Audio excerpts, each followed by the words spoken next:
Graça e paz do Senhor Jesus, estamos aqui direto dos estúdios da RW Vale da Bênção, a rádio que toca o seu coração, e nós estamos aqui para falar de mais uma edição, mais um culto abençoado aqui do meu Junho com Jesus é bem melhor. E olha, nós estamos aqui com ele que foi o pregador desta noite. Ele dispensa apresentações, é o nosso pastor Robson Gerliandro. Primeiramente, meu querido, graça e paz do Senhor. Seja muito bem-vindo aqui aos nossos estúdios e na igreja você já é bem-vindo. Graça e paz. Graça e paz, pastor Adriano, graça e paz a todos que estão aí conectados com essa rádio abençoada. E para mim é uma alegria estar aqui com vocês, né, na casa em que eu fui gerado, né, eu nasci espiritualmente aqui, cresci, meus primeiros passos foram aqui, né, então para mim é uma alegria voltar para abençoar essa igreja e para ser abençoado também por essa igreja. Amém. A presença do pastor Robson aqui em nossa igreja é uma alegria de mão dupla. É alegria para você, é alegria para nós, para a igreja. Sempre vê-lo e ouvi-lo pregar a palavra de Deus é algo estimulante também e nos leva à compreensão da palavra do Senhor. Glória a Deus. Vamos falar um pouco, pastor Robson, do nosso tema. Hoje à noite tivemos uma mensagem da parte do Senhor e um tema interessante sobre a ilusão do saber, a ilusão do conhecimento.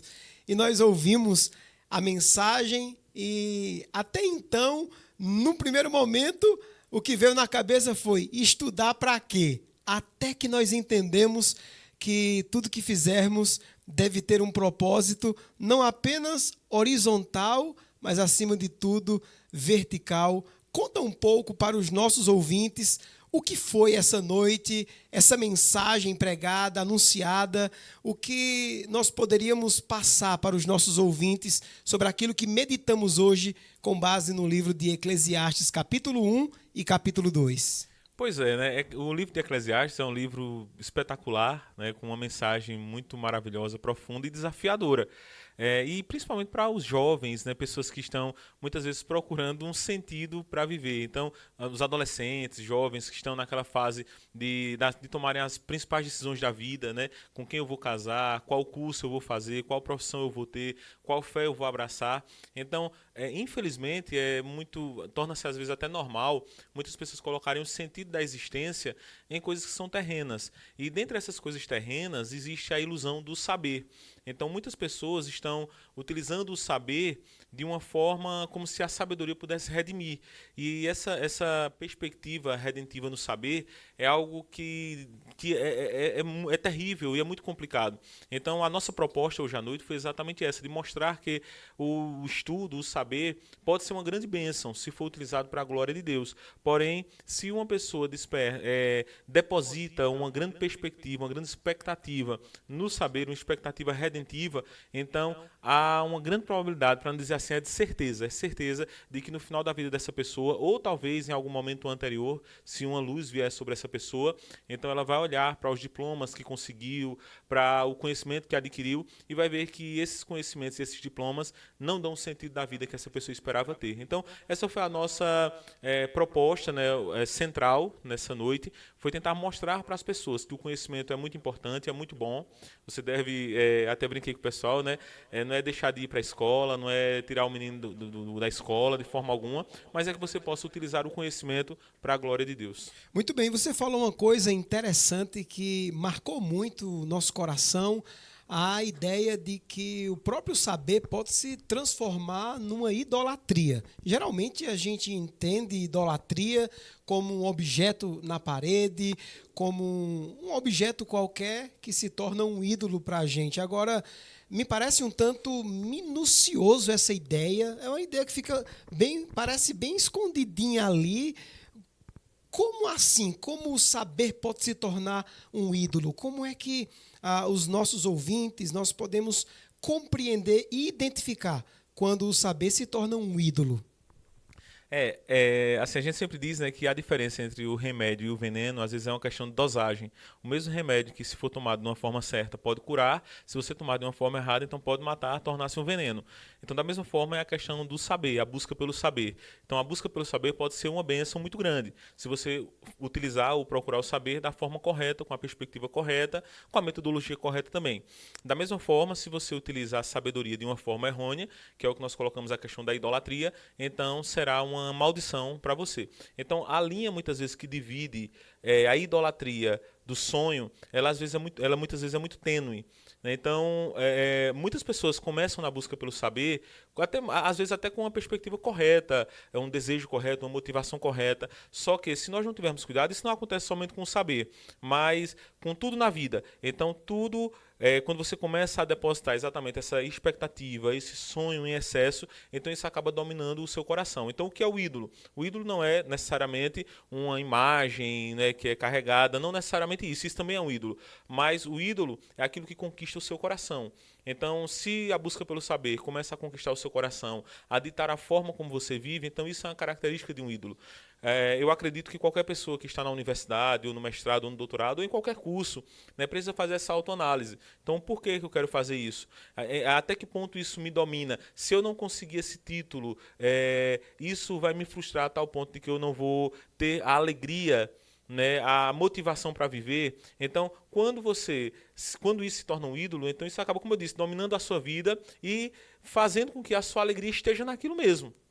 Então, não são poucas as pessoas que, quando não são aprovadas em um concurso, em um curso, então elas entram em depressão, elas perdem o sentido da vida. Por quê? Porque, de fato, aquilo se tornou um ídolo na vida dela. Não é somente um sonho, né? Porque o sonho, por mais que a pessoa sonhe, queira aquilo, né, e deseja aquilo, mas quando ela entende que o propósito da vida dela é o Senhor, então mesmo que a tristeza venha, porque ninguém gosta da reprovação. A reprovação é algo ruim, né? Então ninguém vai ser reprovado e estar feliz da vida. Então nós sofremos sim, mas nós entendemos que em tudo Deus tem um propósito, nós entendemos que a vida é muito mais do que aquele curso, é muito mais do que aquela aprovação. Então você tem uma perspectiva da vida além do sol, né? Acima do sol, pegando a expressão de Eclesiastes. Isto significa dizer exatamente aquilo que Paulo disse: quer comais, quer bebais, façais qualquer outra coisa, fazei tudo para a glória de Deus. Nessa perspectiva, para a gente fechar aqui a nossa conversa, como podemos usar o saber para a glória de Deus?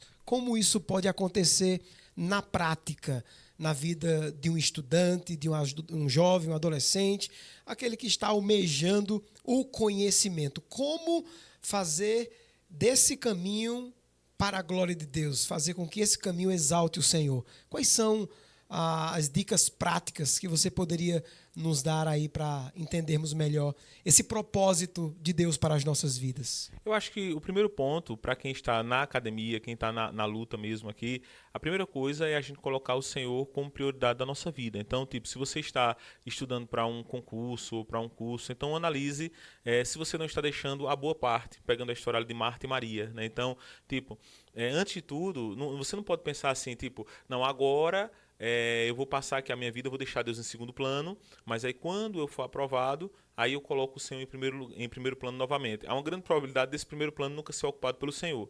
Porque principalmente se você está aqui na luta, por exemplo, para passar no Enem, então quando você entra na universidade, você vai ter as demandas dos artigos, das produções de textos, dos textos a serem lidos e tal. Então, a princípio de tudo, acho que em primeiro lugar, seria essa fase aí de você colocar Deus em primeiro lugar, né? Então, tipo, o Senhor tem o primeiro lugar da minha vida e isso do meu tempo.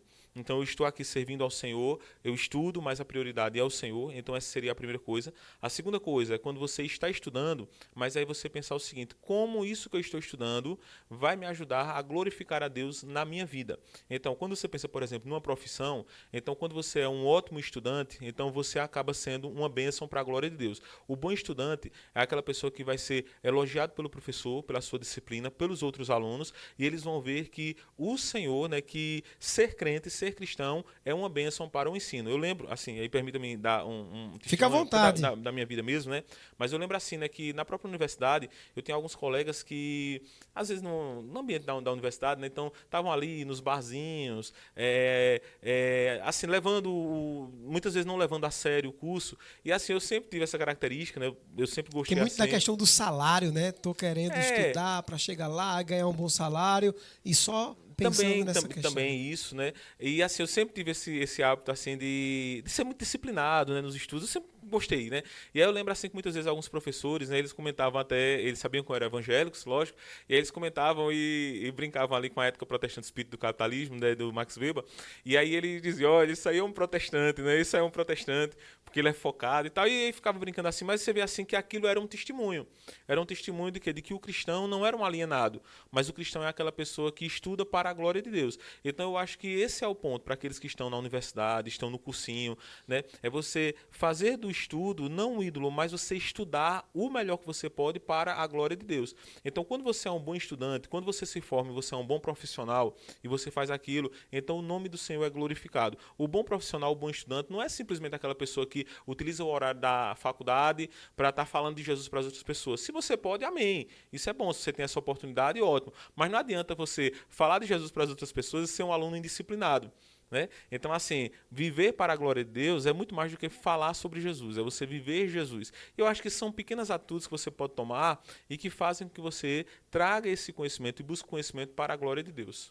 Muito bem, nós falamos aqui com o pastor Robson Gerliandro, pastor da Terceira Igreja Congregacional Vale da Bênção aqui na cidade de Caruaru, mais precisamente no bairro do Salgado. Pastor Robson, valeu mesmo tua passagem por aqui, foi bom demais lhe ouvir nesta noite.